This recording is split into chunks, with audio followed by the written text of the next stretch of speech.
Hello and welcome to the second bye week edition of SuperCoach Edge. We're at the halfway point of the buys, so you know what that means, Liam. Continuing on with the Bond theme, we're set to buy another day. Oh, very nice. And pretty appropriate, really, when you think about it, as we do head into that second week of buys, because we will be buying, I guess, another day. How'd you go? How'd you go first week? Yes. Well, I'm here. I didn't die in the buys, thankfully. I survived, but let's delve into it, Liam, a little bit closer with our first segment in the good, the bad, and the ugly.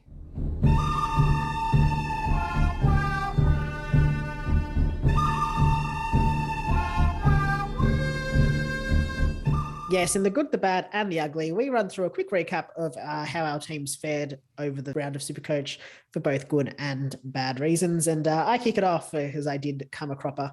I came a cropper sort of, I think, pretty expectedly. I actually didn't even check my score all round because I knew it wasn't going to be good. I was checking scores, but I wasn't looking at my actual score. So I did score 1740. I'll delve into a little bit of that later. I did only have 17 players, so I'm actually pretty happy with that, considering. And I had a pretty shitty run with my VC and C, but I'll run through that soon as well. So fell in the ranks down to 28,372. As I said, wasn't too concerned about the buys because both of my main leagues don't have matches across head-to-heads across the buys. So just coasting through, just trying to keep my team, just jump on people and players that I need as, just basically based off break evens. So trades out, I made the 3 trades and they were Carroll, Bruce and Hayes. And on the ins, I had English, Jeffrey and Teakle from Port Adelaide as a ruck forward, which is nice to have in my side. Now onto the good. You just can't go past Maxi Gorn's score. 198, absolute monster. I'm just going to leave it at that. That's all that needs to be said. On the bad side, yeah, very good. On the bad side, I've got Josh Dunkley's score of 66. Just not what I expect from him. I've got him in the bad because I'll give him a bit of a break. He's been pretty reasonable with his scoring, so I'll give him an out for this week. But on the ugly side, I'm going to breeze through this because I just want to get through this week. On the ugly side, I've got 2. Got a 2 for 1 here. I've got Tim English as the VC and James Sicily as the C. But you know what? In fairness, I think I'm the one to blame. Like the saying goes, I just couldn't pick a winner even if the race was over. No matter what seems to be happening with me with the VC and the C, I'm just not picking them. Look, the uglies I won't give to Tim English and James Sicily. I'll give it to me is just my utter inability to pick a player that's going to score over 100 for VC or C.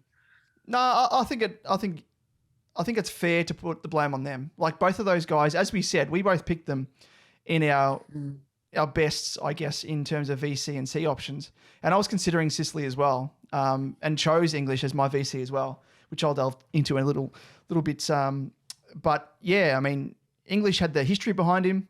So did Sicily, even more so against with his matchup historically against the Pies. So yeah, very, very disappointing. So no, I'm backing you in, Liam. It's not your fault. Oh, thank you. It's their fault. So, but on to my score, and I was quite pleased with my first bye week.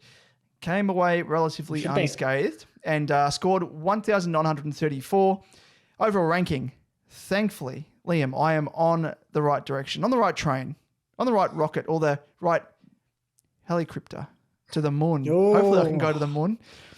So my overall ranking, I am now ranked 10,874th overall and rose 2,869 spots. So I've rose around about, I think it's about 3.5K spots over the past 2 weeks, which is, pleasing. So, I've arrested that slide, thankfully, for the time being, knock on wood. In terms of the trades, ended up trading Prusy to English, Hayes, also who was in the R3 to good old Test, aka Teakle. Just bringing that smut factor back in again. And traded. That's good by you, though. Yes, thank you. And pay that. Yeah, it's just some of my finest material. People will pay for that, surely. And in terms of the last trade, I traded out that annoying player that I've had to play and lean on alongside Rioli in my F6, Paul Curtis. Traded him out to Jeffrey as a bit of a jumping on a passing cash cow on the way up. and I was quite happy with that. But of course, I should mention as well, the week I traded him out, I think he scored his second or third best score of the year. So, Liam, you got rewarded from my punting him. Gave him a nice little rocket on the way up. No worries. Yeah, hopefully he continues for you. Lovely 55. That's real helpful. So good. Every point counts. In terms of the good, so as you mentioned, Gorney, I mean, he gets it hands down for that absolutely insane score of 198. Runner-up, should mention though, is Oliver, who is in this good category because he actually salvaged my captaincy score after I overlooked my first two options in Laird, who scored a 136, and the running man, who scored a 167. So, little piggy, the pink sweaty pig that is Clary, as they say in Babe. That'll do, pig. That'll do. So it's applicable to the pink sweaty pig. So thank you, good man. You actually saved my bacon. You like that? Another bit of material there. Yep, yeah, go on. You're on fire today. I can keep going. I can keep going all night. In terms of the bad, I probably won't, because people tune out. In terms of the bad, English gets the bad on debut for my side off the back of his 80. Although Bevo can share some of the blame by marooning him on the bench. There was a section there where he was on the bench for about 10 minutes at one stage, 10 minutes straight. Ridiculous. And I know people say that, the ball's on the other side of the ground, or, they haven't kicked a goal over the past 10 minutes. Mate, I can guarantee, have a look at other games, and when the ball is on the bench side of the ground and there's a stoppage, they'll quickly make rotation. So there's no excuse, absolutely no excuse. So, Bevo, you're in the bloody gun for this, mate. So, inexcusable. But more so was the fact that, like you, Liam, I put the VC on him and he just wasted it. Wasted it and forced me to make a choice between those guys that I mentioned, Laird, Running Man, and Clary. So thankfully it's all worked out well, but could have been disastrous. In terms of the ugly, Dunkley, it's a bit of a flip here between your good and bad and ugly, Liam, or the bad and ugly, because I've got Dunkley in the ugly, for his 66, because it was his lowest score of all the primos, the lowest score of all primos in my side, and it also was his lowest score of the season. So he does get a reprieve given his consistency along the journey of the season. He's had a pretty strong run of form as well over the past recent weeks anyway. So you get a reprieve, but just a little bit of a rocket there for you, Dunks. But Liam, fair enough. Let's have a quick look at our head-to-head, but it does come with a little bit of an asterisk, I reckon. I don't think it does. I mean, it's still had 17 players. Just jumping into it. Damon got the win, obviously, with the 9 wins for the season, and me with just the 3 and a point differential of 498, which was rocketed this week after my poor score. Yeah, well, that's part of the reason why I want to put my hand out for a true slam for at least across the bye period, because even though, yes, technically I did notch up another win, given the fact that you're not too concerned with the buys, it feels as though, and I don't mean to be like a backhanded compliment or backhanded comment anyway, but it feels like I'm facing the SuperCoach equivalent of the West Coast Eagles because you're going into the bye period just not worrying about having a full team. But if you want to go back North on Melbourne, I'd rather be North. All right, I'll say North, but okay, yeah, it will settle on North if you're happy with North. But it's up to you if you wanted to keep going, considering you have 18 players. But only if you've got 18 players over the next 2 weeks. I will say at this stage, assuming there's no carnage with trades and outs, I've got 1, 2, 3, 4, 5, 6, 7, 8, 9, 10, 11, 12, 13, 14, 15, 16, 17, 18, 19, 20 players this week. Oh, wow. Okay. Well, so are you sure you don't actually want to take? Are you sure you don't want to take the week off? Because I only got 18. No, Oh, okay. Well, we can. I mean, I'm happy to do it either way. And then the week after, I think I've got about the same. So I am open to continuing it on. We can always see what happens. Continue it. Once we get closer to teams being announced, just in case there is some carnage. Okay. Yeah. But thank you. Thank you for taking me. Thank you. Thank you, West Coast. Just being kind. Anyway, anywho, there was some talking points to come out of the weekend, which were pretty big. So let's take them a little bit of a closer look at them in the week that was.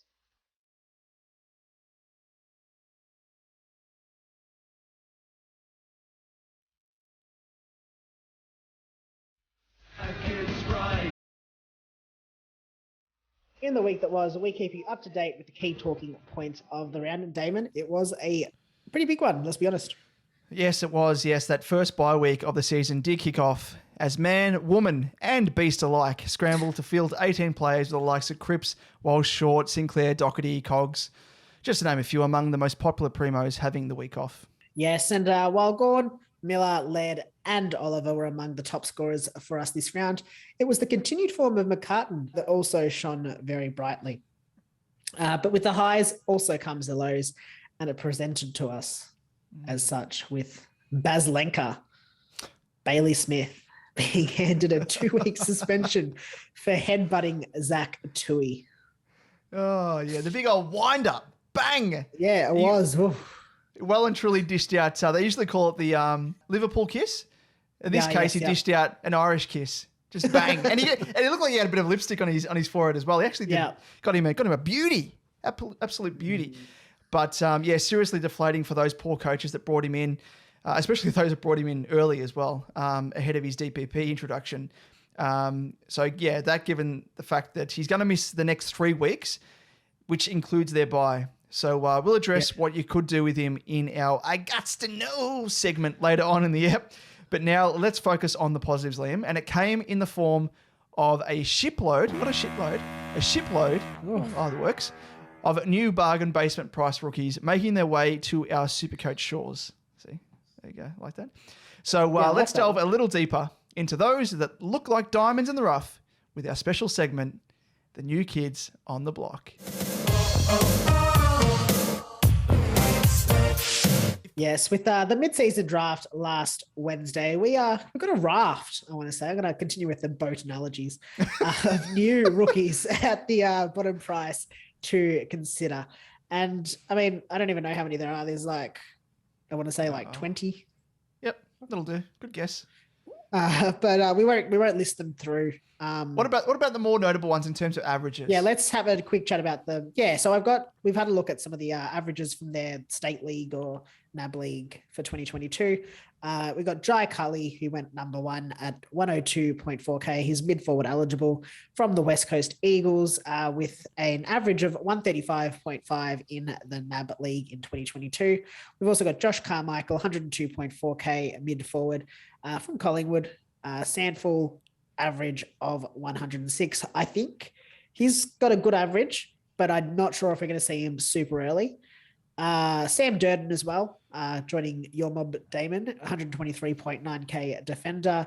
Sandful 2022 average of 88. It's really going to confuse BT now because he was going on and on about how Durden, he was like, what's the other Durden's name? Corey Durden. Corey, he was going, Corey, well, he didn't do this at North Melbourne. Well, it's because it wasn't him. But now he's going to be extra confused when they play on the same side. But anyway, BT and confusion goes hand in hand. Must be and said. Also from very true. And also from your mob, we got Will Hayes, 123.9K, mid-forward eligible with a VFL average of 128, which is very nice. Yes. Now, let's have a look at, just in terms of the guys that we've listed there who could play in the short term. Yes. And I can say as a Baggers man, with relative confidence, that Sam Durden, that man who's going to really confuse BT, will line up for my mob at some stage this year. With the loss of Wiedering, against the Pies, we are seriously lacking key defensive tools at the moment. And with Marchbank still underdone on his long comeback from a knee injury, I reckon you could look to see, potentially Durden making his debut as early as this weekend. I think Marchbank will probably get another run in the VFL. Otherwise, Kemp is really the only other realistic option that we've got healthy that could come in. But I think they've drafted him for a reason as a bit of a stopgap, bit of patchwork, and I think he'll come in and play this weekend. So look out for that. And of Carlton's other recruit in ex-Dog, Will Hayes, who's apparently taken his game to another level in the VFL, and I guess his SuperCoach average at that level backs that up.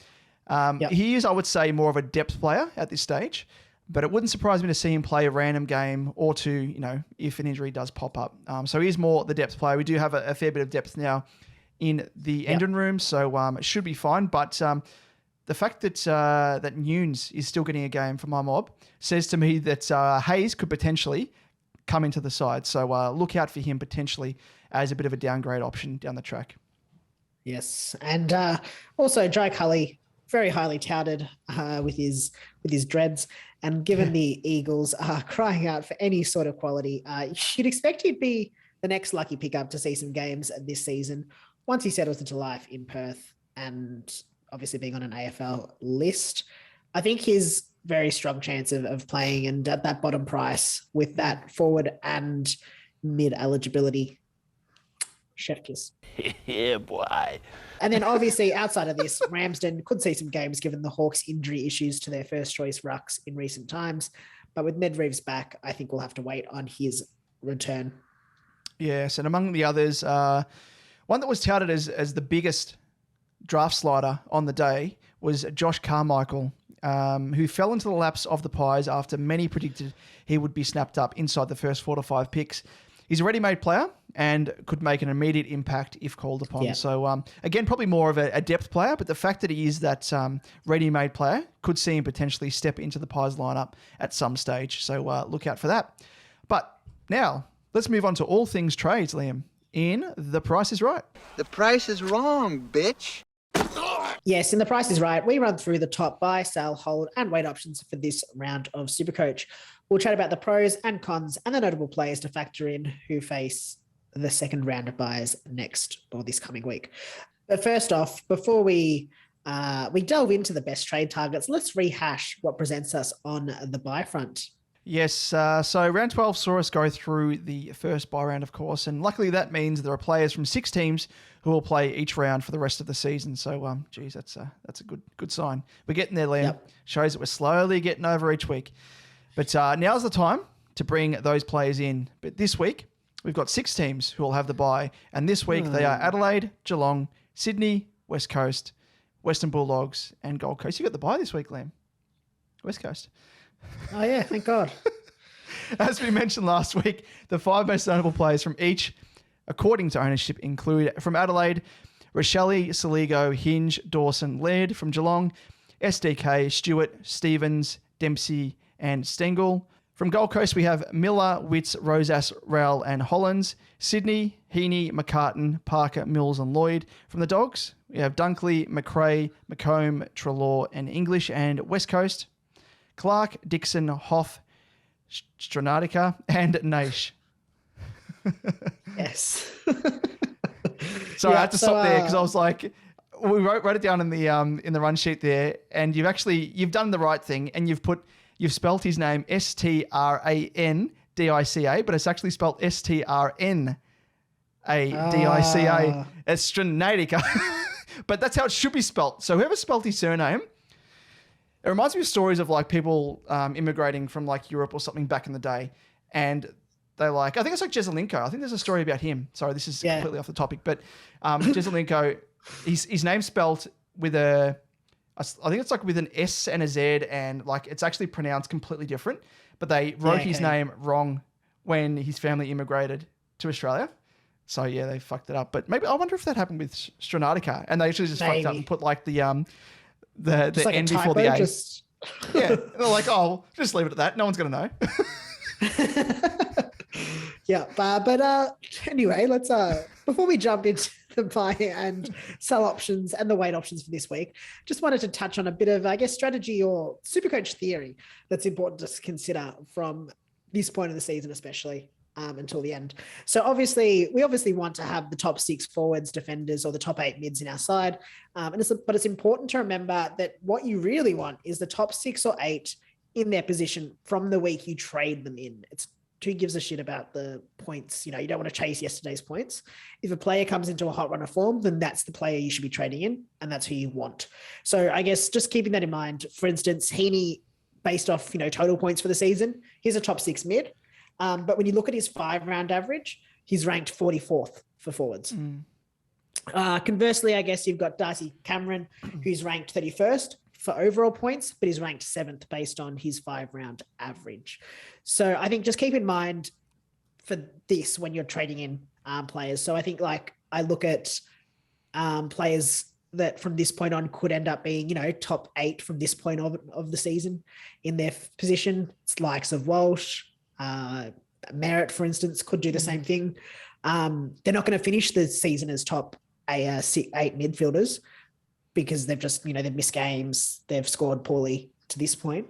But they could, with their average from here on out, it could actually mean that they finish in that position. So just keep that in mind. It's not super important for them to be a top 6 forward or mid or whatever for the year, but it's a top 6 forward from the point where you actually trade them in. Yes, absolutely spot on, Liam. You've hit the nail on the head there. And yeah, very rarely do players maintain their form throughout the entire year for various reasons, such as, general form slumps, role changes, injuries, and the like.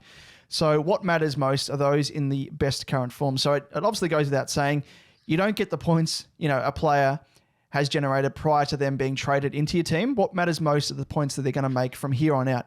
So just because they are currently ranked inside the top 6 to 8 for their position, their recent form may indicate a potential downward trajectory or the fact that they may struggle to continue their form. And you could probably say that Brayshaw is probably one that has really done me over here. And I should have paid more attention, projecting forward as to how he was going to perform based upon how he was performing in recent games that I traded him in. And he had a little bit of a downward, I guess not spiral, but a downturn in form. And I saw him as, good value, but he was that price for a very good reason. And I should have used that as a bit of a snapshot projecting forward, because at the time I could have easily jumped on a Parrish. I could have jumped on a Walsh, who was a little bit more expensive. But if I had them and went them over Brayshaw, I would have, I'm not too sure, I haven't compared the numbers, but I would have, comparing their current averages to each other, I would have at least confidently made, another 15, 20, 25 extra points per week. So over the course of the year, that does make a very, very big difference, especially in head-to-head matchups. But yeah, I mean, Liam, you're probably going to touch on it very, very shortly when we go through the buy-sell options, but you had a very nice stat for Zach Merritt as one such example over the past couple of years where you've compared his form pre and post-buy. And I'll let you unveil that ace up your sleeve very shortly because Franco Cozzo is giving you a little bit of a knock on the door and he's giving us the hurry up to get into the sell category. So let's do it. Carlo is a grand sire. Franco Cozzo is in branding foot-to-scry. Bye for Franco Cozzo in Brunswick and foot-to-scry. Olé! Yes, let's kick off with the sell options. And it's first up, it's Paddy McCartan, defensive forward eligible, 376.3K, averaging 72.9 with a break even of 52 and a buy in round 13. So in this round.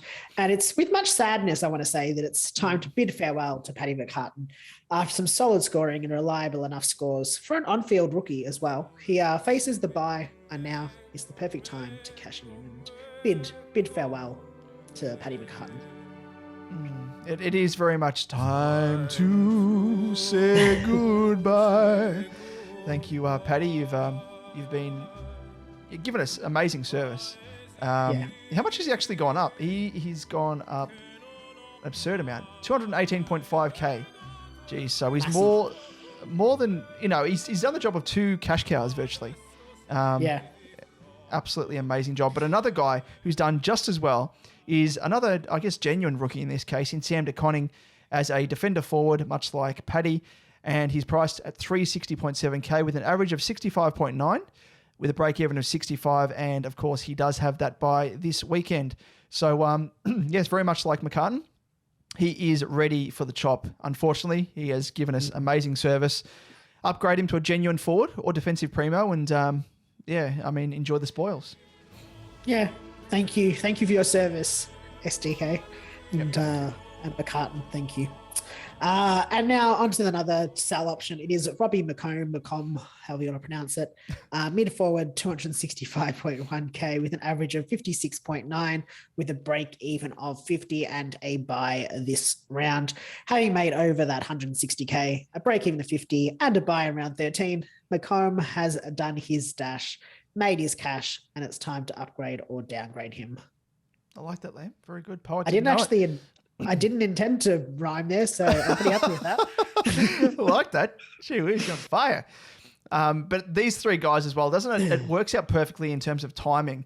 So not only have they virtually like maxed out their cash cow potential, but they're on their bye. So like perfect time. Like both of the, like what we were saying last week, the stars have aligned.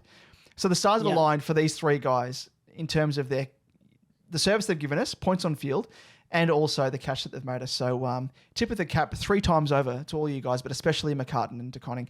But Liam, I'll leave the first option when it comes to buys up to you to explain, because it is one of the guys that you're considering bringing in this weekend, and it is Zach Merritt, that ace up your sleeve. What have you got for us?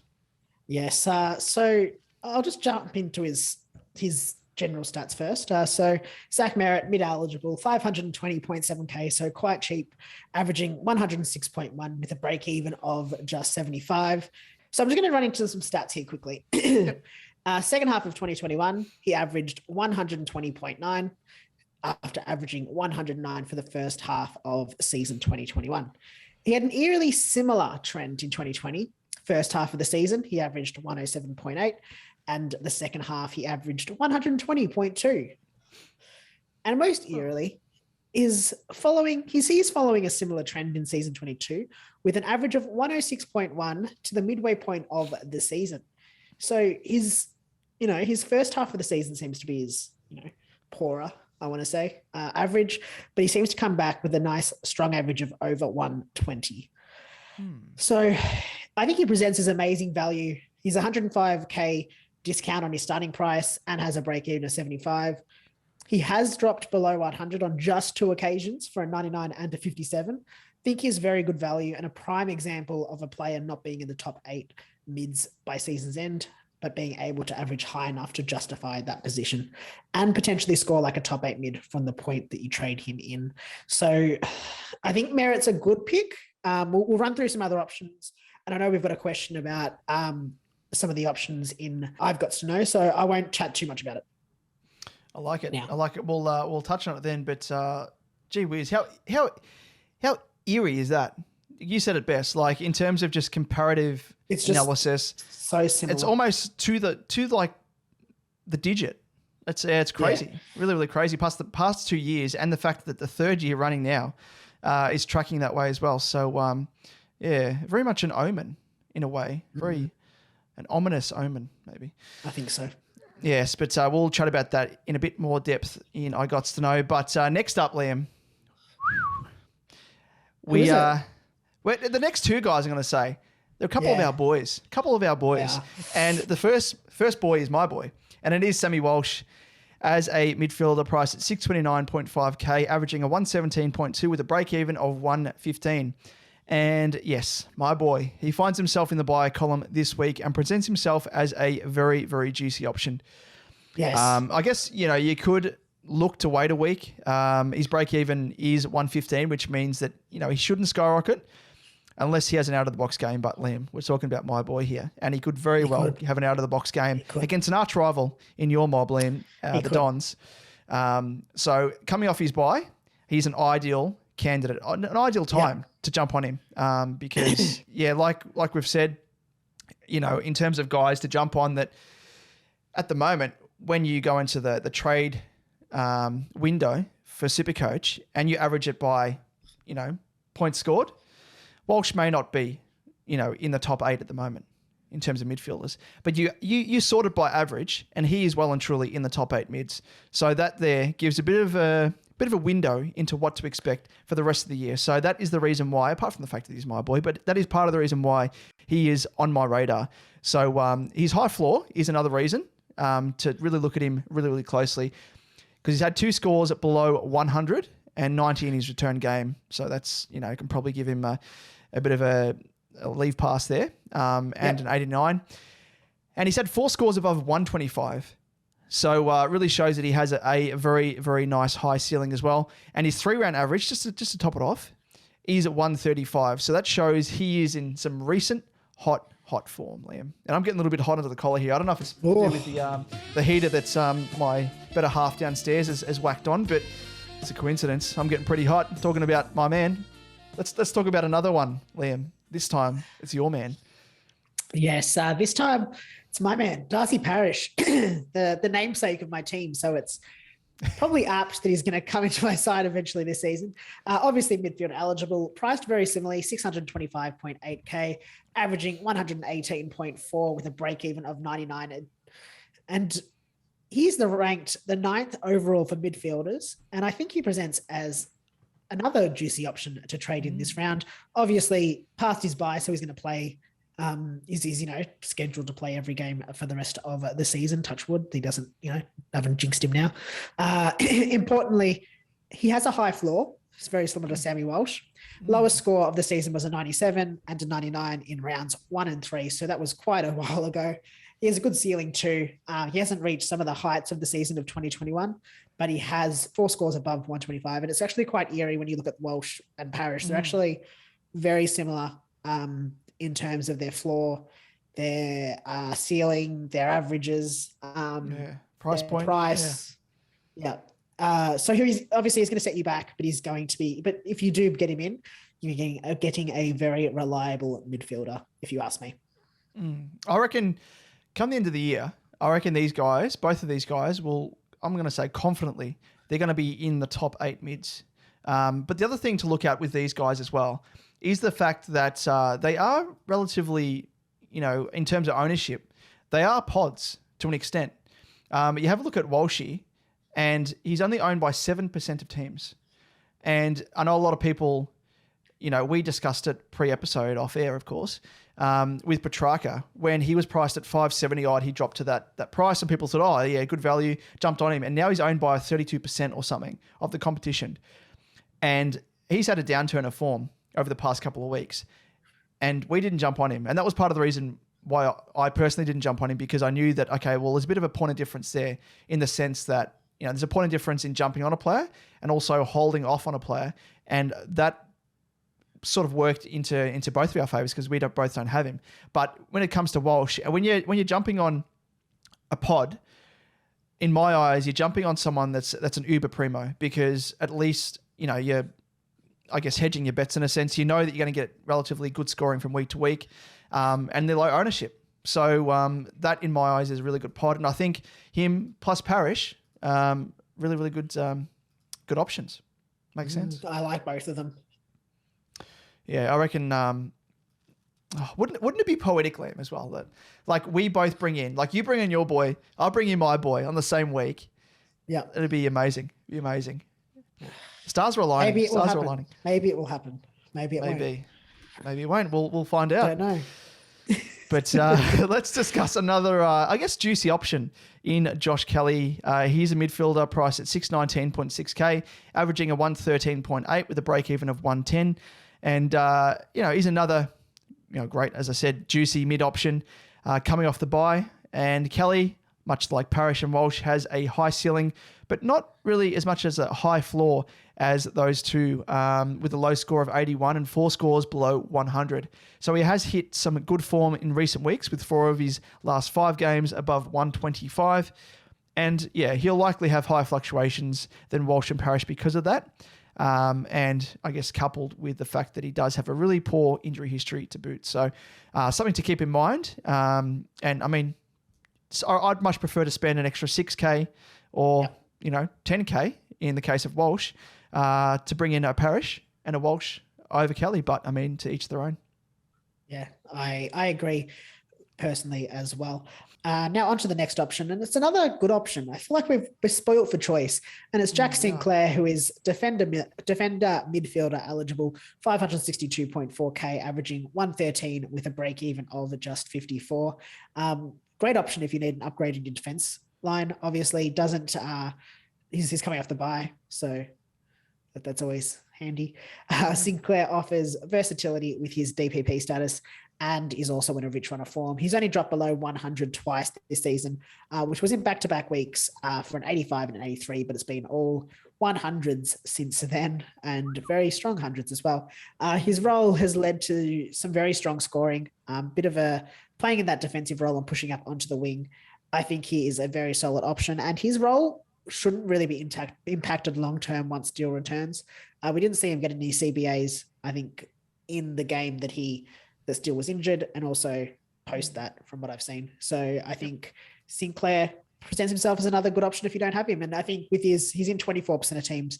So he's not pod by any means, but I think you need to sort of get him in to kind of counter the opposition a little bit with him. I like it. I was fortunate enough to get him when Whitfield went out for his first week that he missed.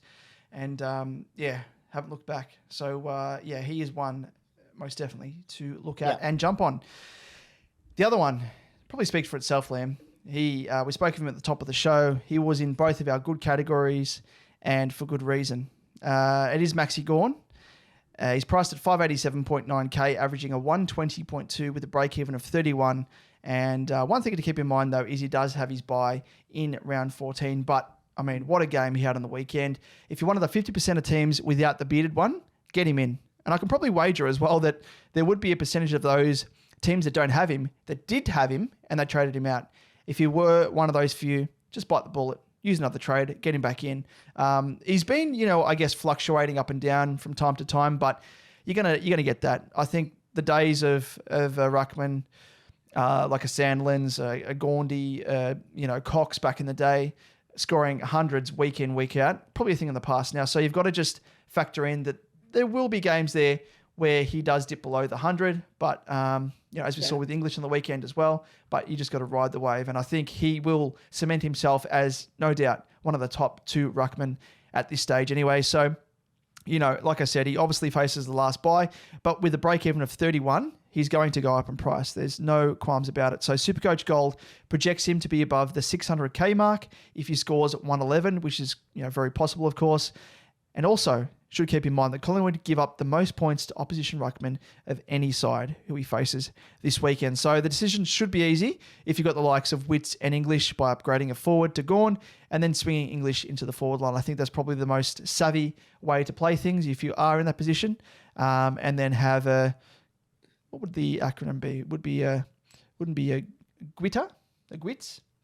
Gwits, let's go with Gwits. That'll do. A Gawn and Wits combo. Doesn't sound as palatable as Gaundy. It's hard to say as well. No.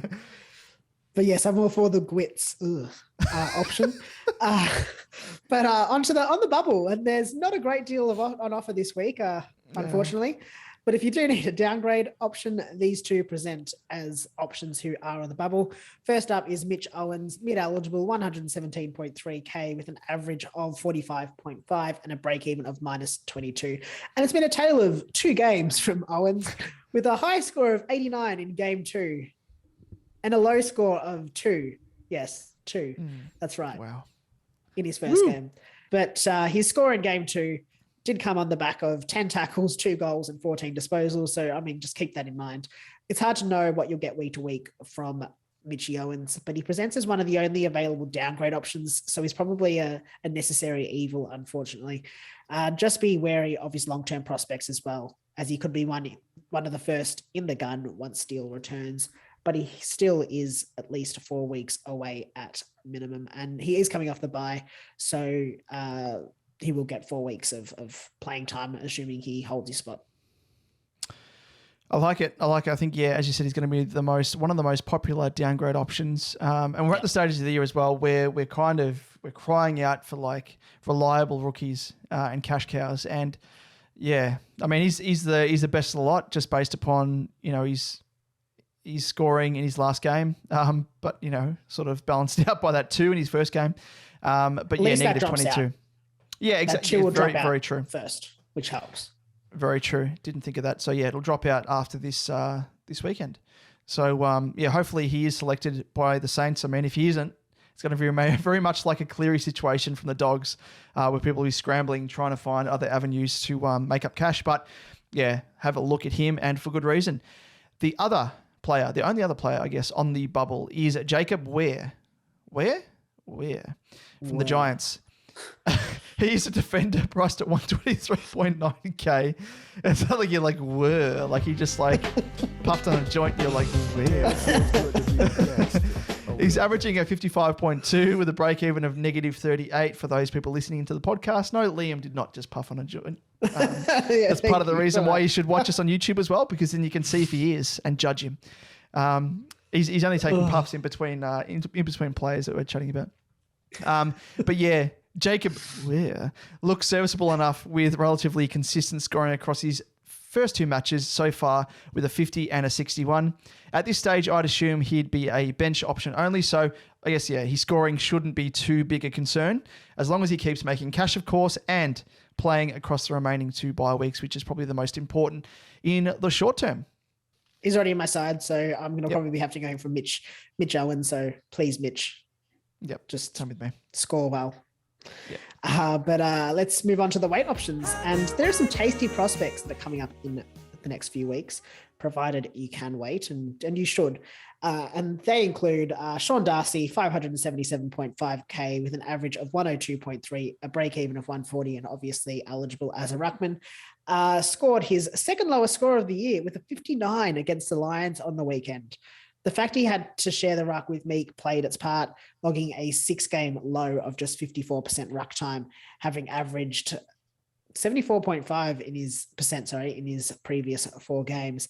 But with scores of 178, 141, and 134 in 3 of the previous 4 games, it does show that he has a ceiling and what ceiling he can have. He has the bye in round 14, so wait for round 15 to bring him in where he could bottom out around 560K coming out of his bye. And then you can take out English if you've got English in your forward, in your midfield, in your ruck line, put him into your forwards, and then you can have Garci. I was wondering what you were doing then, and I'm like, did you just have a stroke? Thankfully you didn't. Wow. Okay. Garci, yes. But Dawn. I like Dawn. Dawn probably... or Dawn actually reminds me of because a lot of people call Sean Darcy Hodor from Game of Thrones. Oh, yeah. Okay, yep. And for good reason, because he looks like him. He's carrying a little bit of excess baggage, you could say, for an elite athlete, as we'll call him. But, he does his job. So...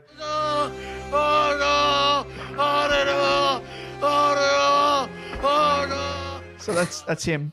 So let's go for Dawn. Dawn, hold it, Dawn. Let's move on to the other guy that you could potentially wait on because he's going to be good value. But both of these guys should preface it as well because there is reason why they have held their price and are going down further in price because they're in a little bit of a form slump. So if they can take themselves out of this hole, which I think they both can, especially Darcy. He's shown that he's got a fair bit of ceiling about him. He's had a couple of low scores here and there, but in terms of his average, the way he's going, not too bad. And the fact that I'm in that very position, Liam, you mentioned that I've got English in the rucks and I'd love to have him in the forward line so I could easily upgrade a forward to Darcy and then swing English into my forward line because none of the forwards appeal to me at all, like we've been saying all year. But this next guy, Christian Petrarca, he's priced at 523.3K, averaging a 107.3 with a break-even of 186. And after an illness-affected game the week prior, which saw him score just 53, he followed it up with a 70 on the weekend, which has seen him drop another 43.3K. Massive. And his break-even has risen, conversely, to 186.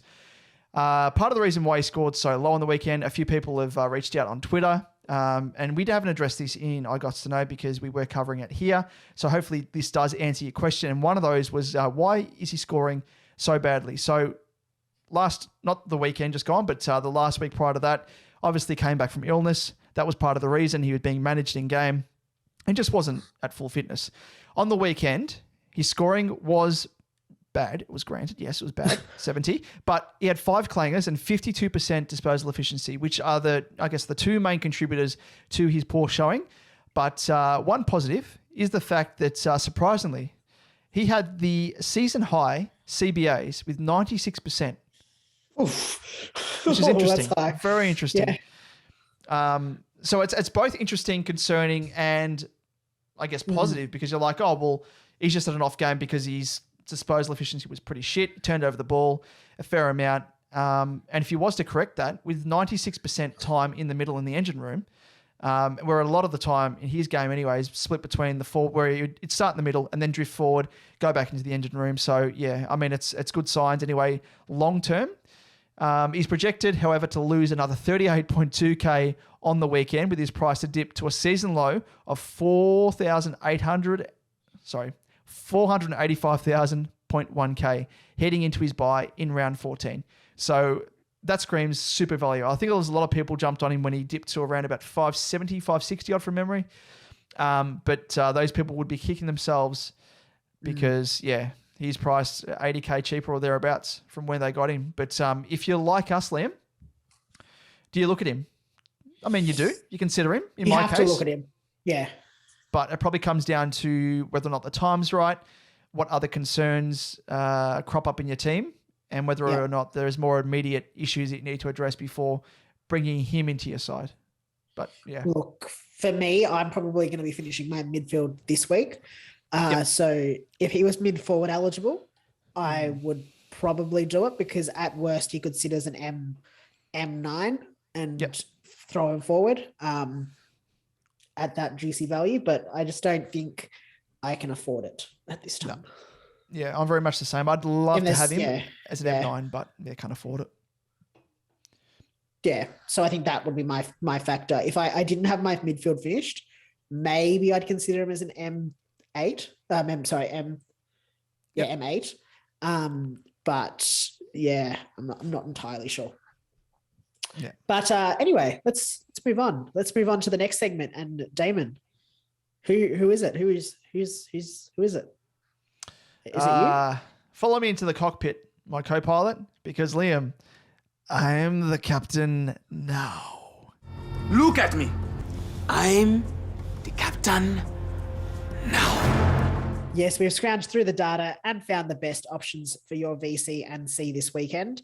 And first up, on Friday night, we've got Darcy Parish, my boy. He's averaged 86.5 over his last four against the Blues, with scores 107, 62, 129, and 48. Realistically, you probably only consider that last score of 107. That's when he moved more permanently into the midfield. His 3-round and 5-round average are both over 125, which is the golden rule that we operate by here at SuperCoach Edge for captaincy or vice captaincy, especially.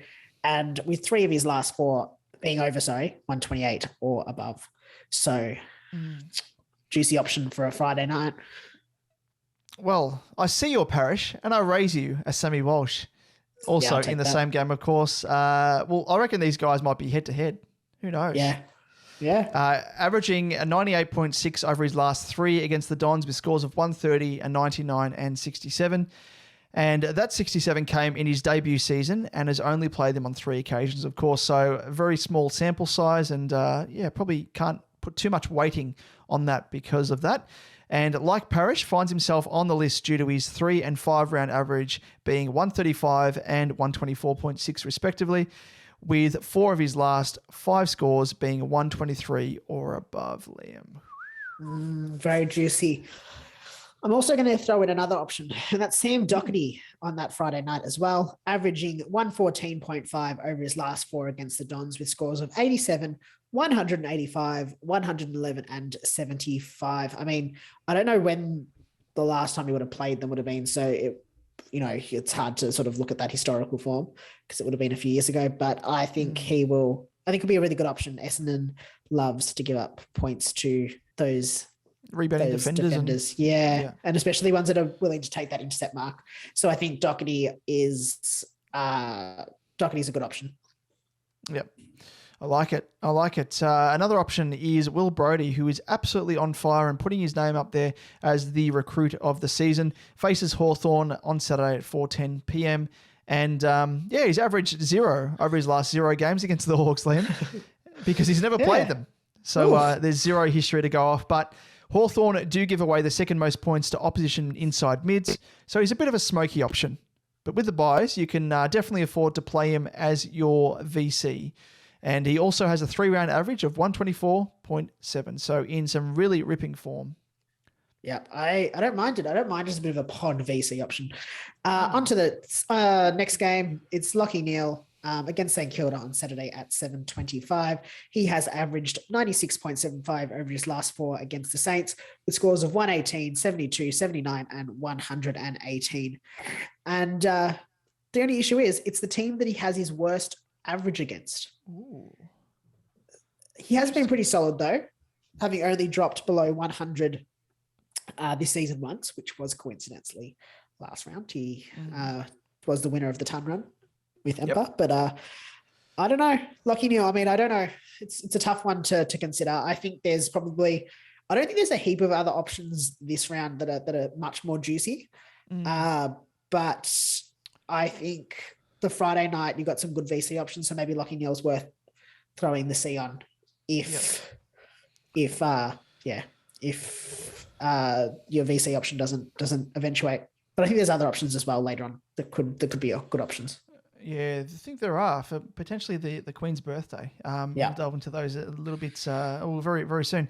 But first up, we have Jack Sinclair in that same game, and his average is 75.25 over his last 4 against the Lions with scores of 83, 89, 80, and 49. But, it's not about his historical average because obviously he played in potentially a different position. And the fact that he's in such a hot run of form with a 3-round average of 128.3 with scores of 107, 138 and 140 in his last 3. And the fact that he's only dropped below 100 on 2 occasions this season probably counts for a little bit more in terms of reading into form lines. So take him into consideration because he would be very much so, I think, a pod C option. Definitely. And then on to Queen's birthday, as you mentioned, some good options here. We got Clayton Oliver against obviously Collingwood on Monday at 3:20, and he's averaged 113.75 over his last 4 against the Pies with scores of 108, 137, 114, and 96. And he has his 3rd worst average against the Pies, but does come into this game with a 3-round average of 141.7 and a 5-round average of 131.8. And to top it all off, Collingwood also give away the most points to opposition inside mids. So could be a big one for Clary.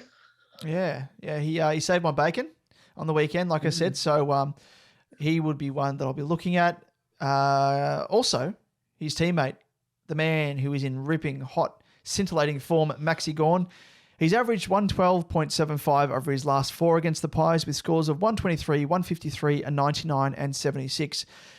And remember, these scores would have come against Grundy, so he'll be facing arguably, even though he's in good form at the moment, Darcy Cameron, a far inferior, ruckman in the formal sense of tap work.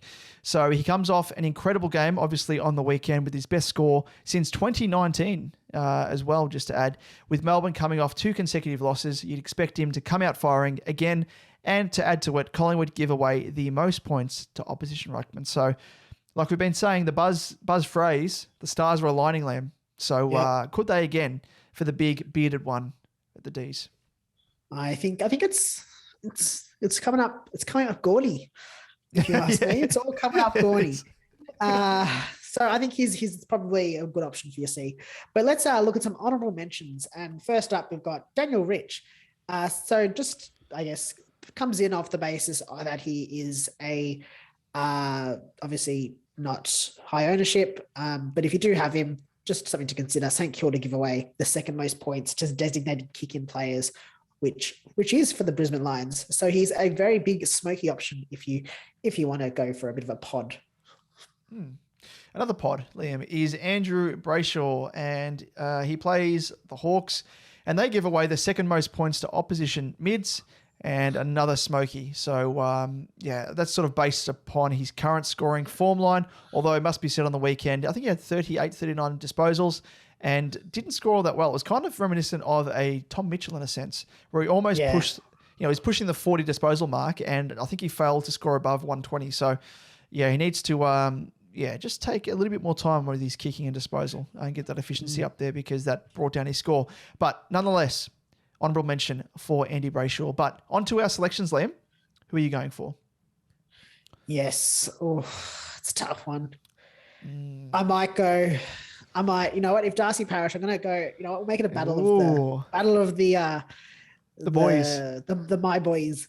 I'll go Darcy Parish in VC. And then if he fails to fire, I think it's it's Gorney. I think it's got to Yep. be Gorney. But I do like Clary Oliver as another option. But I think Gorn's probably, I don't know. Coming off 2 losses, I think that's the big thing for me with Melbourne.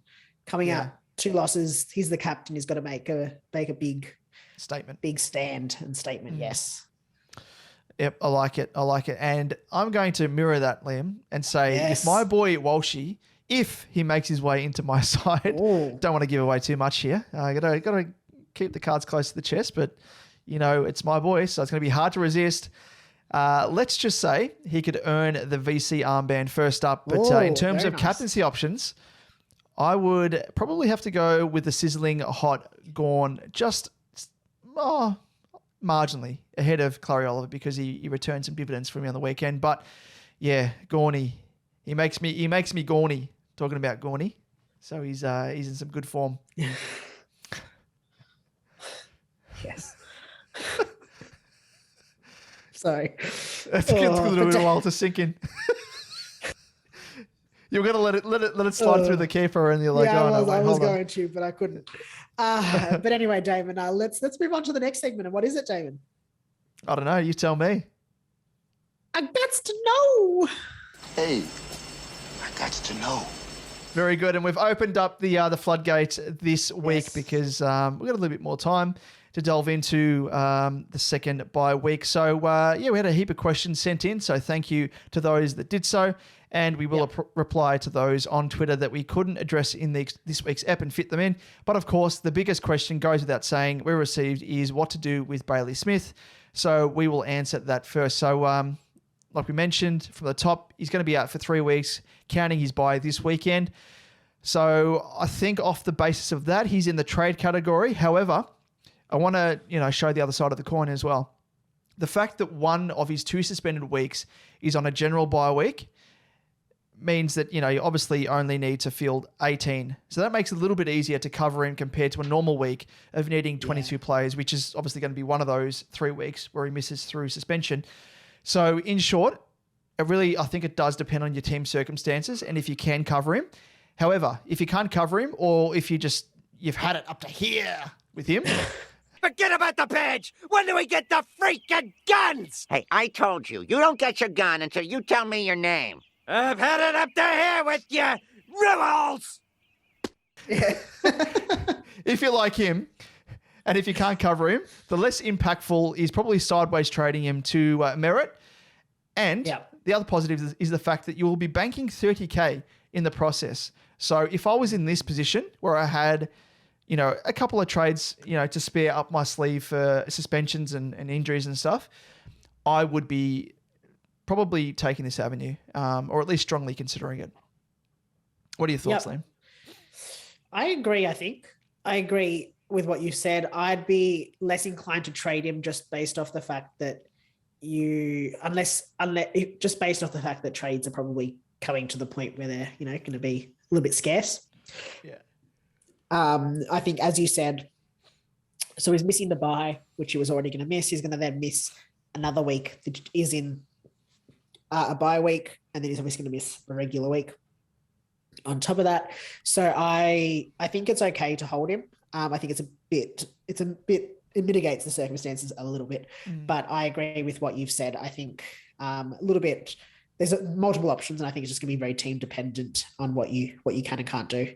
But let's move on to the next question, and it is from Isaac Place at PlaceySC on Twitter, and his question is: Merit a good option for the run home, or do we go for a Walsh, Parish, or Kelly? Only difference from my side is that I'll finish it with one less trade if I want to pay up for one of the big dogs. Now, I think for me personally, I have weighed this up, and it's been on my shoulders this week. I've been mulling it over, been walking around, not sure what to do, standing in the rain a little bit, trying to like that that gif where it's like standing in the rain, or like sitting on a park bench, sitting on like a swing by myself. Yep. That's going to the park just to feed some ducks and think a little bit. So that's what you were doing. Oh, that makes sense now. Oh, very good. Yeah, exactly. And I think I've come to the conclusion that paying up for Parish or Walsh or Kelly makes sense. I mean, I've already got Walsh on my side, so it's really only between Parish and Kelly. I'd be going Parish over Kelly. I think I'd have it in that order. Walsh first. If you didn't have Walsh, Parish, and Kelly, I'd be going Walsh, Parish, and then Merritt, and then Kelly. I think Kelly has a high ceiling. He has a lower floor. And I also just think that he has that injury history. I think Merritt is cheap, very good value, very, very good value. But I think Walsh and Parish will outscore him, and I think it's sometimes worth paying that little bit extra. I think, of course, if you look at the next couple of weeks, you might see that Merritt's outscoring them, but I think on the whole, you'll find that by the end of the season, Walsh and Parish will outscore Merritt from this point of the season. And I think it is worth paying up for someone like a Parish or a Walsh who have, that quite high ceiling, quite high floor as well. Merritt just hasn't quite had the ceiling. So I think for me personally, I would be going for Walsh, Parish, and then Merritt, and then Kelly in that order. Yeah, I'm in agreement with you, 100%. At the moment, just looking at it in terms of rankings, so in terms of average so far, which obviously discounts the fact that Walsh has missed games, Walsh at the moment is ranked 9th best midfielder overall, and Darcy Parish is ranked 6th overall. Like you were talking about in terms of paying up for quality, that is what I'd be doing first and foremost. I do see merit in Merritt. I like that. I like that. Geez, my puns are getting terrible. But yeah, it depends upon team circumstance, I think, and how much money you have in the bank.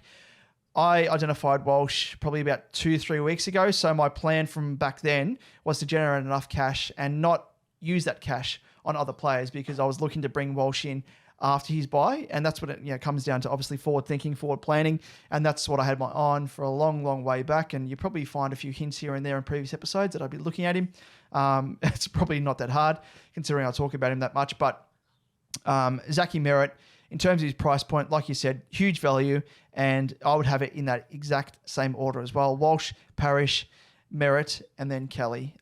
Kelly, similar price point. We spoke about all three of those guys in the buy category, so it probably speaks to itself there. Like you said, injury history with Kelly, more questionable. He's got the lower floor, and with Walsh and Parish, you can't go too wrong. High floor, high ceiling. You know what you're going to get from week to week. And if you're someone that's going for head-to-head league, especially when you're in cash leagues, that there is like the biggest nugget of gold, because not only are they primos, they're uber primos, because you're getting almost guaranteed high scores every single week, no matter if their form tapers ever so slightly. So check those out. And I know you mentioned as well, Liam, in terms of Merritt, just quickly, you did mention him in the same breadth as Brayshaw.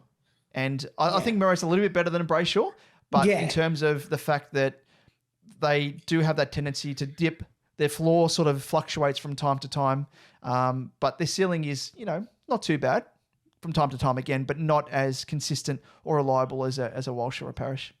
Yeah, I think that was sort of my thought was, am I going for value and sacrificing points as a result? And I felt like I was in the end, which is what I kind of felt with, that's why I avoided Brayshaw at the time, was that I felt like I was going to be getting, sacrificing points on the basis just that he was really cheap at the time. I just didn't have a good feeling. And I think that's what I'm feeling with Merritt to an extent. I think he'll score well, but I just don't think he'll score at the same level as Walsh and Parish will. So I think it's worth paying up for them. I think he'll have more variability in his scoring, but not as high a ceiling as well. Yeah, and the other thing to think about as well is the fact that a lot of people will be like, oh, you're paying an extra 100K, but you're actually getting, like you said, points in return. Like the 3-round average of Parish is at 126 from memory, and his 5 rounds around about 125. Walsh, 3-round average, 135, 5-round at 124. And then compare it to Merritt, whose 3-round average is 96.3, and his 5-round is a 99.2. So you're getting week on week an extra 25 to 30 points extra over the course of the year, factoring that in at the moment, at their current form. Obviously that can change, but just have a look at their averages as well. Their averages are 118 for Parish, 117 for Walsh. Compare it to that man Merritt, who's 106.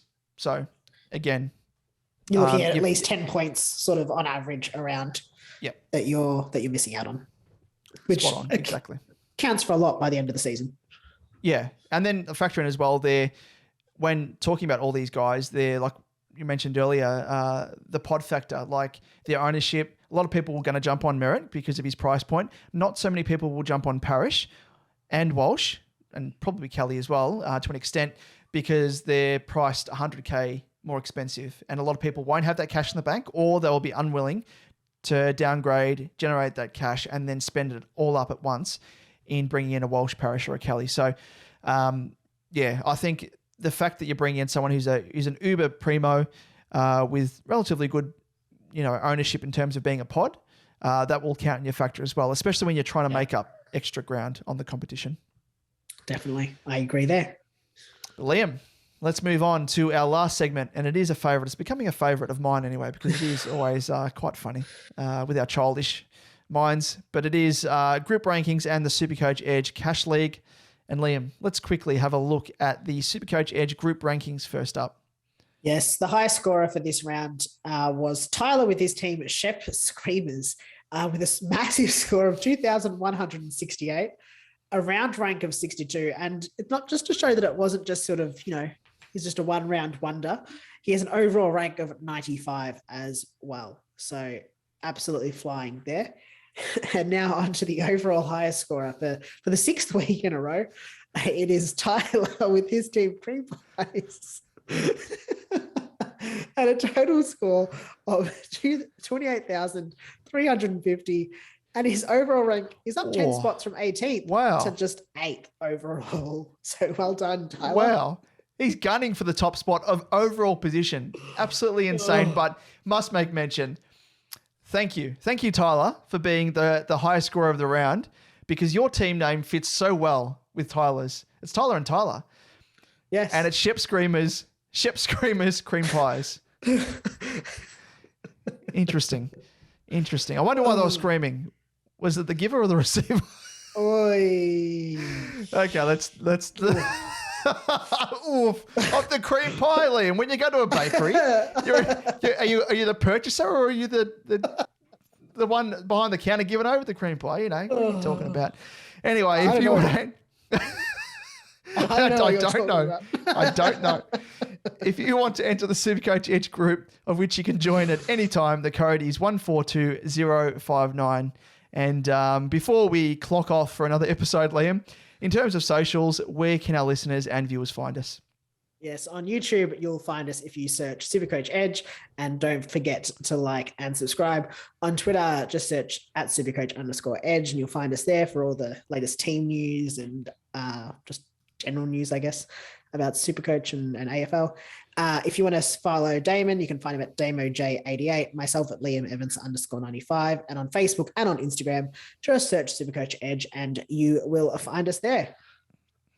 Very nice. Well, that's it for another week. And we've rode out the first buy wave, but we still have another huge wave to navigate over. So it's like we've gone over the wave and we're like, oh, finally, that's it. But then on the horizon, another wave. It's just relentless.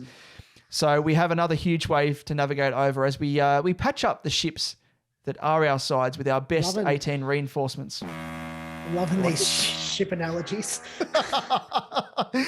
Just hopefully we don't get blown apart in this buy storm that we're in, Liam. Yes. Yes. So yeah, we're constantly patching up our ship because we're losing planks, losing reinforcements. So we've got to at least make sure that we've got 18 a week over the next couple of weeks at least anyway. But with that, best of luck to everyone, and we'll catch you next week to do it all again. Good luck, guys.